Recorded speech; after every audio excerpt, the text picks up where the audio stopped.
বলে খুব জোরে চিৎকার করে, তখন আমার ঘুমটা ভেঙে গেছে। আমি যখন কানে শব্দ এসছে বাঘ বাঘ, তখন আমি কাঁথা খুলে দেখি না সামনে আমার বাঘ দাঁড়িয়ে আছে।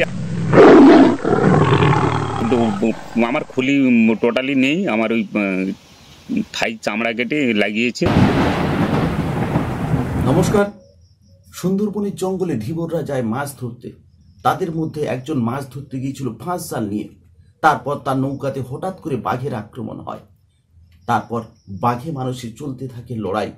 বাঘ চায় নিজের ক্ষুধার জ্বালা মেটাতে, আর মানুষ চায় বাঘের সঙ্গে লড়াই করে নিজেকে বাঁচতে। সুন্দরবনের জীবনে মানুষের অভাব যেন তাদের নিত্য সঙ্গী, আর অভাবের তাড়নায় বারবার ছুটে যেতে হয় সুন্দরবনের জঙ্গলে মাছ কাঁকড়া ধরতে গিয়ে। অনেকে সেই জঙ্গল থেকে জীবন নিয়ে ফিরে আসে, আর অনেকে ফিরে আসে না, শিকার হয় হিংস্র বাঘের। আজ শোনাবো জঙ্গলে মাছ ধরতে গিয়েছিল ফাঁস জাল নিয়ে। তারপর বাঘের সঙ্গে দীর্ঘক্ষণ লড়াই করে মাথার খুলিটা পর্যন্ত তার উল্টে যায়। আজও তিনি জীবন যুদ্ধে বেঁচে আছেন। শোনাবো তার সেই করুণ কাহিনী।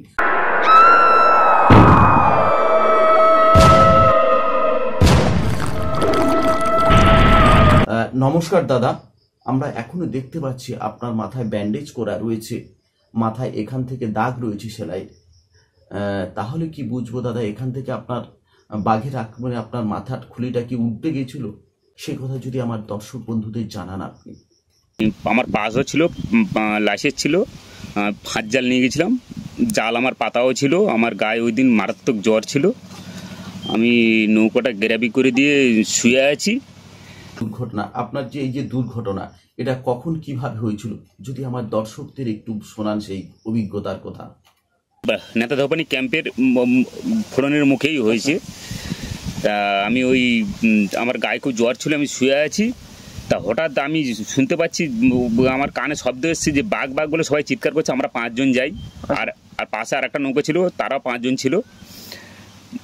তা যখন বাঘ বাঘ যখন চিৎকার করে শব্দ আসে আমার কানে, আমি তখন কাঁথাটা আমার গায়ে চাপানো ছিল, আমি তখন ওই কাঁথাটা খুলে দেখি না, হঠাৎ দেখি না আমার সামনে বাঘ দাঁড়িয়ে আছে।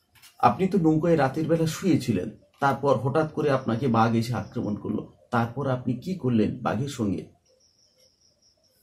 আমি তো আচমকা বাঘের গলা জড়িয়ে ধরেছি, ধরার সঙ্গে আমার কামড় মেরে দিয়ে বাঘের গলা যখন ধরে ফেলি আমি, তখন আমাকে কামড় মেরে দিয়েছে।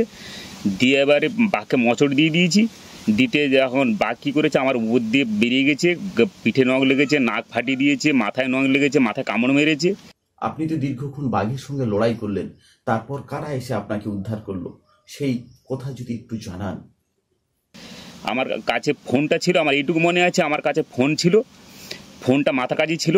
ফোনটা নিয়ে সঙ্গে সঙ্গে আমি তখন বলছি আমাকে বাঁচতেই হবে। তখন আমি ফোনটা করেছি, আমার এক মামাকে ফোন করেছি যে মামা এক্ষুনি স্পিড বোট পাঠিয়েছে। ওরা সবাই বলছে যে কী করবো, প্রচুর রক্ত বেরোচ্ছে। আমি বললাম মাথায় আমার চিনি ঢালো।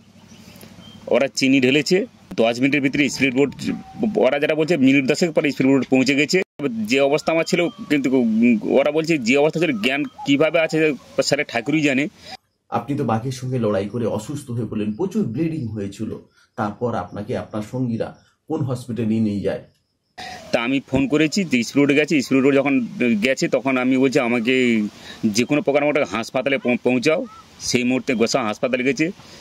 গোসাও হাসপাতাল থেকে নিয়ে আমাকে আবার সেই রাত্রে আবার চিত্তরঞ্জনে নিয়ে গেছে। যারা আমাকে নিয়ে গেছে তারা বলছে তুই কথা বলছিলিস, কিন্তু তোর যা অবস্থা ছিল, ডাক্তারও নাকি বলেছে ওদেরকে যে কথা বলছে কী করে এই অবস্থায়, এ তো কথা বলার কথা না।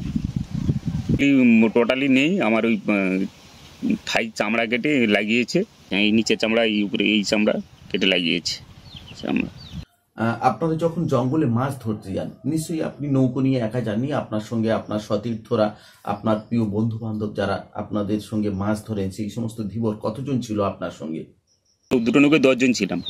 আমার পাশে বলতে তখন তো আমার খুব একটা জ্ঞান ছিল না, আমি তো তখন জ্ঞান হারা হয়ে গেছে। তবে আমার নিজের ছেলেও ছিল, আমার ছেলের অল্প বয়স, আমার নিজের ছেলে ছিল, আর আমার 2 মামা ছিল, আর পাশের একটা আমার নৌকোয় ছিল, আমার পাশের এক ভাই ছিল। ওরা বাঘ ডেকে চলে গেছে, তখন আমার বাঘ আমার সামনে দাঁড়িয়ে আছে।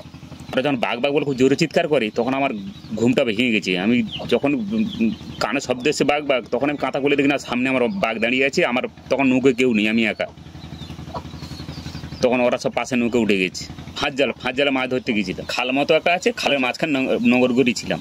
নেতাদাবানি ক্যাম্পে জাহাজ ফুরানের মুখে, নেতাদাবানি ক্যাম্পের মুখে, মানে ধূপনি আমরা বলি ধূপনি, সরু খাল আছে একটা, খালের গোড়ায় গ্যারাবি করেছিলাম। আর ওই দিন পশ্চিমে হাওয়া হচ্ছিল, হালকা হালকা বৃষ্টিও পড়ছিল ওই দিন। দাদা, আমাদের সঙ্গে এত সময় দেওয়ার জন্য ভালো থাকবেন আপনি। আপনার সুস্থতা কামনা করছি। একটা দিন দেখবেন সমস্ত কষ্ট দুঃখ চলে যাবে, একটা দিন জীবন আবার স্বাভাবিক হয়ে যাবে। দেখতে পাচ্ছেন এখনো মাথায় ব্যান্ডেজ করা, এখনো মাথায় ক্ষত রয়েছে। ড্রেসিং করার সময় মনে হয় এই ক্ষত থেকে তার জীবনটা বেরিয়ে যাচ্ছে। ঠিকঠাক করে এখন কাজ করতে পারে না, কাজ না করার জন্য সংসার অচল অবস্থা। এই দুর্ঘটনার জন্য তিনি কোনো কাজ করতে পারেন না, তার সংসার দিন দিন অন্ধকারে তলিয়ে যাচ্ছে। এর মুক্তি কোথায়? সুন্দরবনবাসীর মুক্তি কোথায়? সুন্দরবনবাসী কি শুধু জঙ্গলের ওপর নির্ভর করবে থেকে, না তাদের জন্য বিকল্প কোনো ব্যবস্থা ভাবা হবে, কোনো কর্মসংস্থানের বিকল্প পথ খুঁজে দেওয়া হবে? যদি করে দেওয়া যায় তাহলে হয়তো এই মানুষগুলো জীবন যন্ত্রণা থেকে, বাঘের হাত থেকে মুক্তি পেত, সমাজে আর 5টা মানুষের মতো স্বাভাবিকভাবে বসবাস করতে পারত। জানি না এনাদের জীবন থেকে এই দুঃখের দিন কবে শেষ হবে, এদের জীবনে আসবে কিনা নতুন সূর্য, যে সূর্য এদের দুঃখ কষ্ট ঘোচাবে। এই ভিডিও দেখে কোনো সহৃদয় ব্যক্তি যদি মনে করেন এই অসহায় মানুষগুলোর পাশে দাঁড়াবেন, নিশ্চয়ই দাঁড়াতে পারেন। তো আজকের ভিডিও এই পর্যন্ত, দেখা হচ্ছে পরের কোনো এপিসোডে। তত সময় সকলে ভালো থাকবেন, সজাগ থাকবেন। সকলকে আর একবার নমস্কার।